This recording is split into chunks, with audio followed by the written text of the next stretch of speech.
sayang berbangkit pohon cemara. Assalamualaikum, budaya kata. Kami semua pemuka bicara. Saya Nurul Azikin binti Yasmin. Saya Nurul Fatimah Dira binti Fahmi. Dan saya Aina Batusha binti Azhar. Kami melaksanakan tugasan 2 Falsafah dan Perkembangan Pendidikan Indonesia IUP 3093 mempersembahkan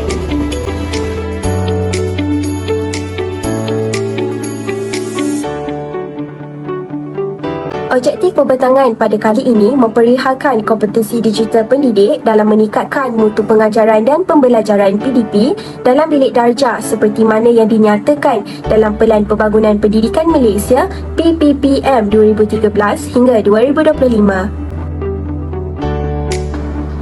Sebelum mengemukakan hujah, saya akan terlebih dahulu menerangkan serba sedikit berkaitan Pelan Pembangunan Pendidikan Malaysia PPPM 2013 hingga 2025. Rangka PPPM terdiri daripada 3 gelombang. Namun pada pembentangan kali ini, saya hanya akan menyentuh gelombang ketiga, khususnya ajakan ketujuh, iaitu memanfaatkan teknologi maklumat dan komunikasi TMK bagi meningkatkan kualiti pembelajaran.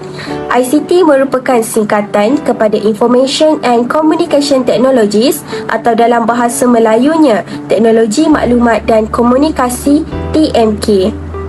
TMK merangkumi 2 aspek iaitu teknologi maklumat dan teknologi komunikasi. Teknologi maklumat ialah meliputi segala aspek yang berkaitan dalam pemprosesan, penggunaan sebagai alat bantu dan penerimaan sesuatu maklumat. Teknologi komunikasi ialah sesuatu yang berkaitan dengan penggunaan alat bantu untuk memindahkan data dari satu peringkat kepada peringkat lainnya. TMK ini juga berfungsi sebagai gudang ilmu pengetahuan. Maklumat berada di hujung jari anda. Slogan ini kerap didengari sejak era permodenan. Melalui penggunaan TMK ini, masyarakat kaya dengan pelbagai ilmu pengetahuan, baik ilmu pelajaran di sekolah maupun sebagai bahan tambahan pembelajaran. Selain itu juga, teknologi maklumat komunikasi TMK ini juga berperanan sebagai infrastruktur pembelajaran serta alat bantu semasa sesi pengajaran dan pembelajaran. Berikut merupakan antara penggunaan TMK dalam pendidikan menerusi Pelan Pembangunan Pendidikan Malaysia PPPM 2013 hingga 2025. Pertama, Frog Virtual Learning Environment VLE1 Bestarinet. Melalui laman ini, warga pendidik juga dapat memberikan tugasan atau nota serta dapat menilai prestasi para pelajar secara atas talian sahaja. Pelajar juga mendapat manfaat daripada penggunaan tersebut.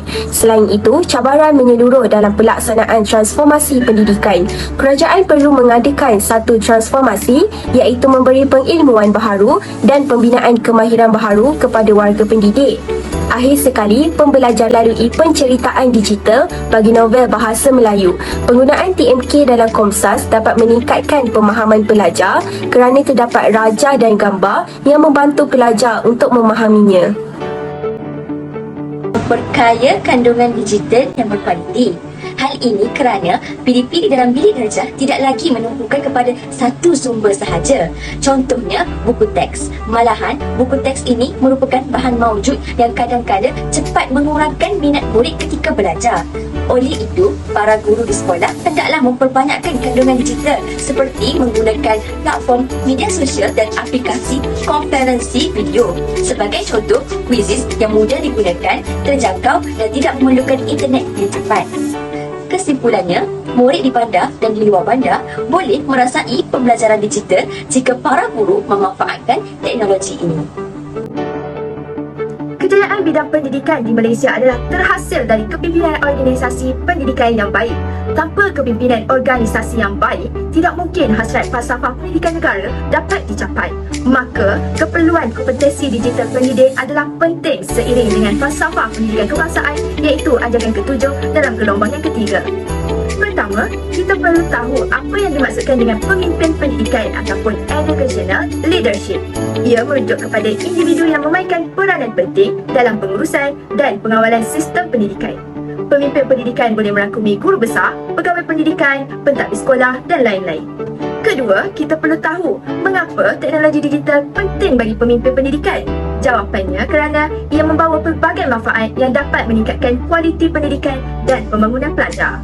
Ketiga, untuk menjadi pemimpin pendidikan yang mahir dalam penggunaan teknologi digital, mereka boleh mengambil langkah seperti meneruskan pembelajaran dalam teknologi digital. Contohnya mengikuti kursus bersemuka atau terlibat dalam aktiviti dalam talian untuk memahami dan sentiasa mengikuti perkembangan teknologi. Dan yang keempat, pemimpin pendidikan yang mahir dalam teknologi akan membawa impak positif kepada pembelajaran dan perkembangan murid-murid dengan membantu mereka menjadi lebih kompeten dan berdaya saing dalam dunia moden yang semakin canggih. Dan ingatlah bahawa menjadi pemimpin pendidikan yang mahir dalam penggunaan teknologi digital memerlukan kesabaran, komitmen dan usaha yang berterusan. TMK ini memang banyak manfaatnya dan perkara ini tidak boleh dibiarkan begitu sahaja tanpa penggunaannya. Kerajaan boleh menjalankan inisiatif untuk mengadakan kursus untuk warga pendidik agar mereka mengetahui untuk pengendalian TMK ini. Namun begitu, tidak semestinya hanya bergantung kepada kerajaan semata-mata, tetapi warga pendidik juga perlulah berusaha memajukan diri dengan ilmu-ilmu mengenai TMK ini.